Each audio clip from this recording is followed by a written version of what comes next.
Well, hello, beautiful people. There's a random JJ here, and welcome to my creative series called Getting to Know Redstone, where I will break down Redstone and its different compartments, and hopefully make some awesome Redstone base builds.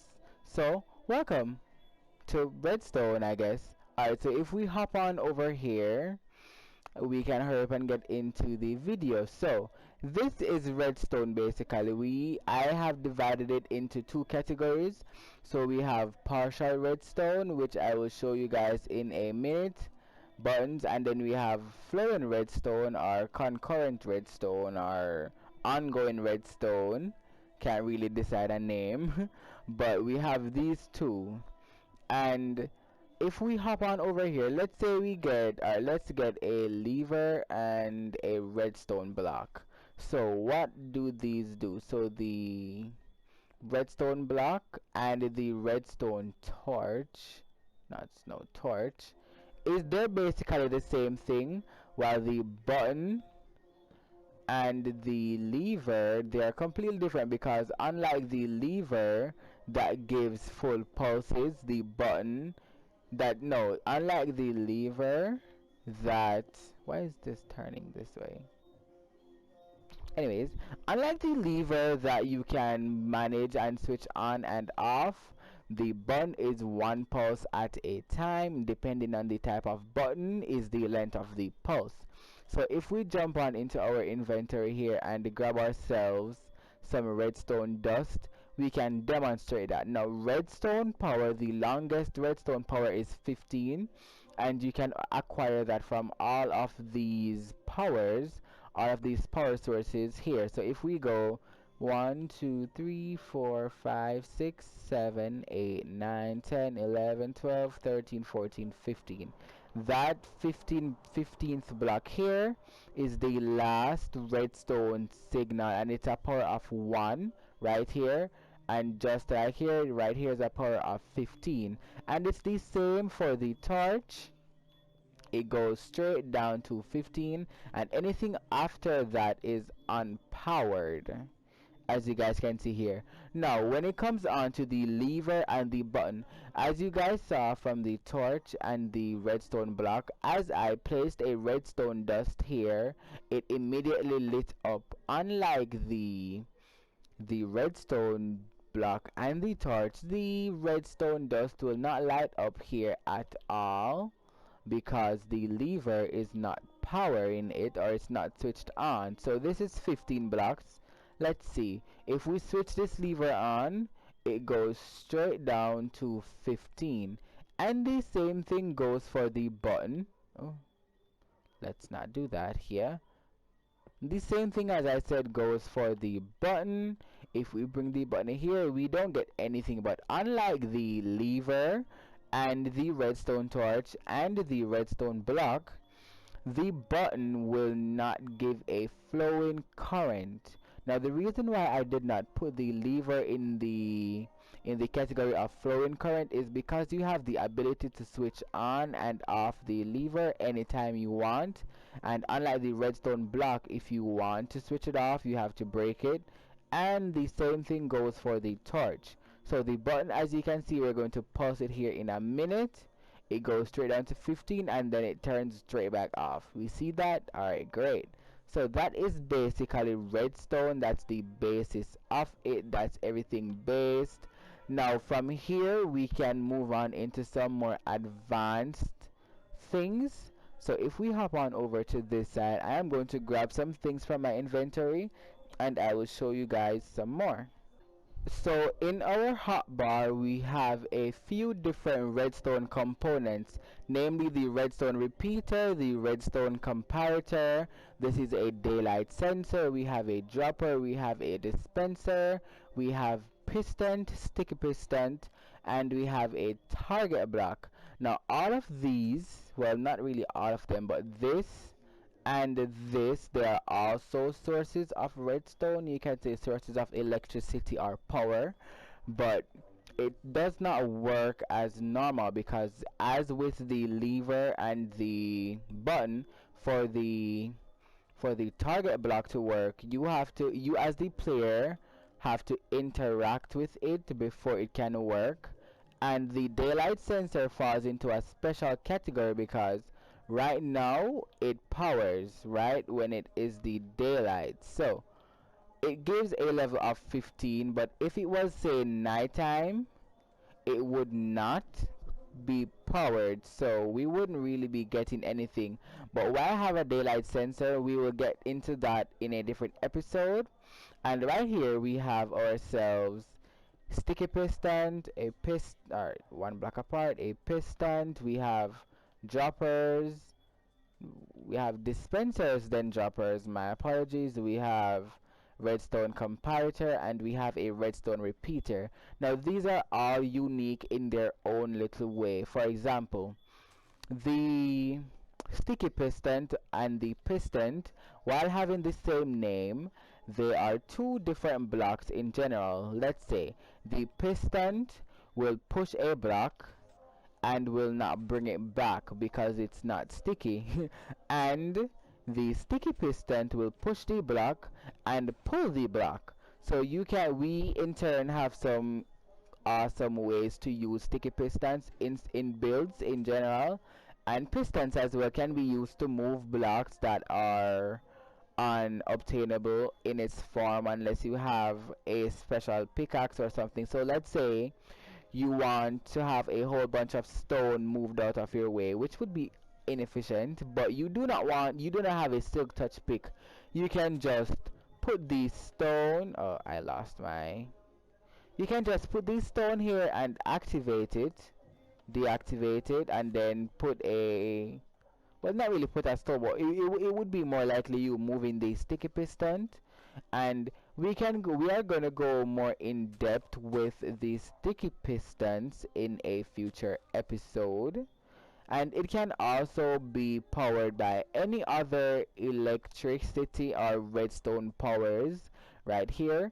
And for the target block now, which we have been solely ignoring, we are going to need a bow or a crossbow and some arrows. Any arrows will do, but let's just get regular arrows for now, and that should work. So the target block, as it says, it is a target, so we shoot our target and there it goes, it powers. So if we go down here where we might can see it come to 15, if my aim is gonna be on. Yep, I did not get that. Let's try that again. Why am I not getting this? But it is hitting it, so what's happening? Let's try that one more time, and then we're going to scrap this. There we go. We all saw that short pulse. It's not a long pulse, and it shows that it gave a signal strength of 15. Now I will not really be able to do the daylight sensors in depth like that because I have the world set to only day, unless we can do something special for that.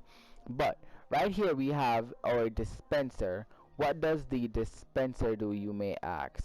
Now I believe you can put arrows in your dispenser, and when you power it with, let's say, a redstone block, a block of redstone, it should shoot it out. No. Yep, there we go, and our arrow is off, and we can pick it up, and let's get ourselves a stack of arrows actually.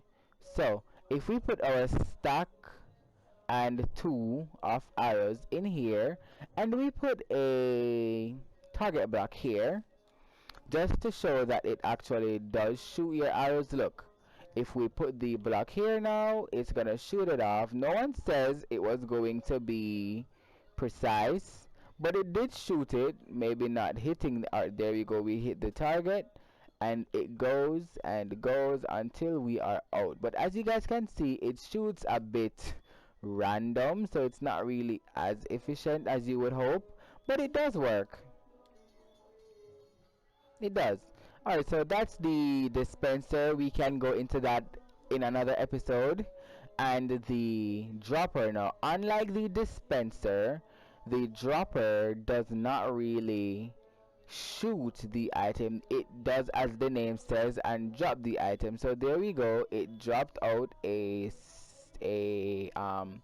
arrow, and we can do it again. But unlike the dispenser, unlike the dispenser, it will not damage the player or entity in front of it, so that's something we could take in mind. Now the comparator, this redstone component, I really don't understand it as much as I would hope to understand it, but what I know is that it basically matches up to the amount of redstone that you have in the amount of power that a block has. So if this block, let's say here, and we put some torches, we put some redstone dust, if we in turn activate this block via a bow and arrow, no, via a bow and arrow, we should see, there we go, it gave off, it matched the redstone signal of this to match up with that. Now we can use this to do some awesome things with, let's say, hoppers. If we jump on into our inventory and get ourselves a hopper and some gold nuggets, let's get a stack of it actually, and we can rest it right here. So we go like this, and we put our hopper here, and then we drop our gold ingots in here like this. It's going to give off a certain amount of redstone power that the hopper is going to match up. So as we can see, it gives off a redstone power of 3, yeah, 1, 2, 3, and these are unpowered. So that is the amount of redstone signal, strangely, that a stack of gold nuggets gives off.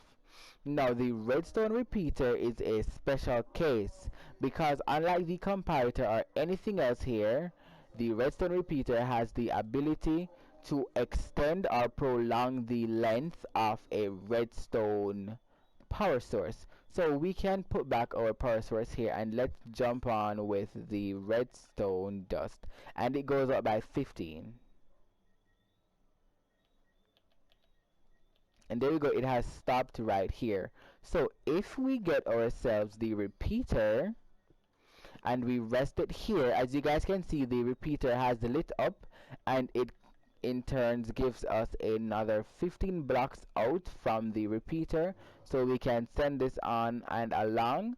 And the redstone repeater also has a hidden function. I don't really think it's hidden, but it has a additional function where it can delay a redstone signal. So if we, let's say, let's put this here, let's have this, and if we break this block, right, as you guys can see, that got delayed. If we put it back, it delays before it brings on this one. So in turn we can have clocks, redstone clocks and stuff. This is, I believe this is one way to make redstone clocks, but it's not the most efficient way. So let me demonstrate that again. You guys can see it took a while to actually power off, and it's gonna take another while, 4 ticks specifically, 3 ticks, that is 1, 2, 3, 3 ticks to actually light and to actually get powered, and to remove power from it. So that's how the redstone repeaters works.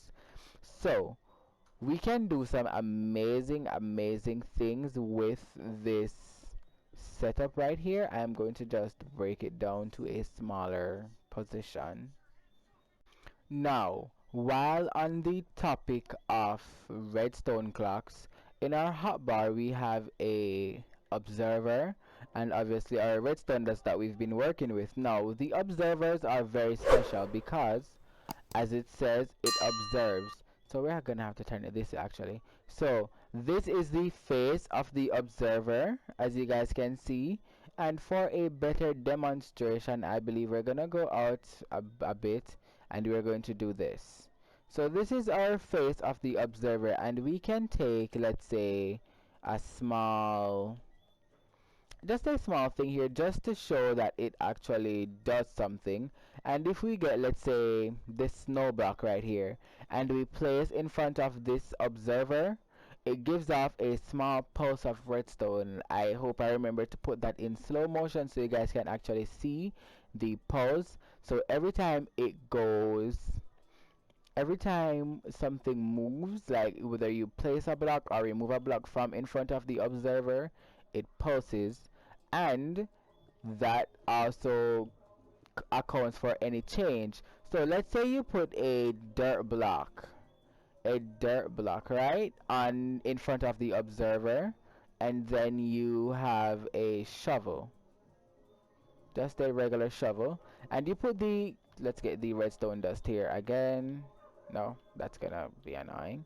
Alright, so we put the block here. There we see it has happened, and then we go and we change it, and it goes to something, it pulses again.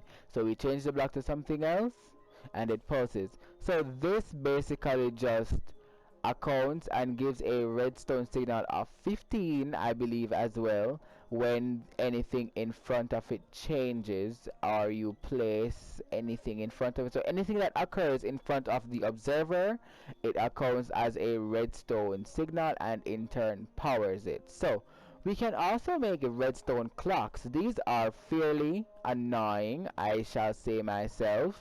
So let's see how well we can do. So we have a redstone observer that is here and another one here.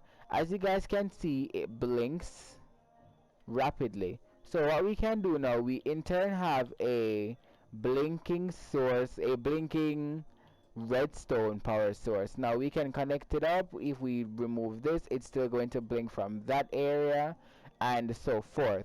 So what we can do now, it actually does something very fun, because we can have, this is the sticky piston, right? No, this is a sticky piston. So we can have a sticky piston, let's say a dirt block here, and we can put a sticky piston here, and it pushes and pulls. What, why did it stop? Okay, I had this wrong, that is my bad. So we can now, we can take, as I was saying, we can take a redstone signal and we can bring it, let's say, here, and then we can place a random block here and we can place a sticky piston, and then it goes wildly pushing and pulling, causing a nice weird looking satisfying to watch effect. But this is going to get a bit loud and noisy, so let's remove it and imagine that this is not pulsing. So that is all the basics of redstone, I believe, and with that I will catch you guys in the next episode, where we will go in more details on these, the pistons, both sticky pistons and regular pistons. So I hope I taught you guys something today, and if I managed to teach you something, please leave a like so I know that I taught someone something new, or if I reinforced your thoughts or anything, just hit that like button so that I can know. And I will see you guys in the next episode. Bye.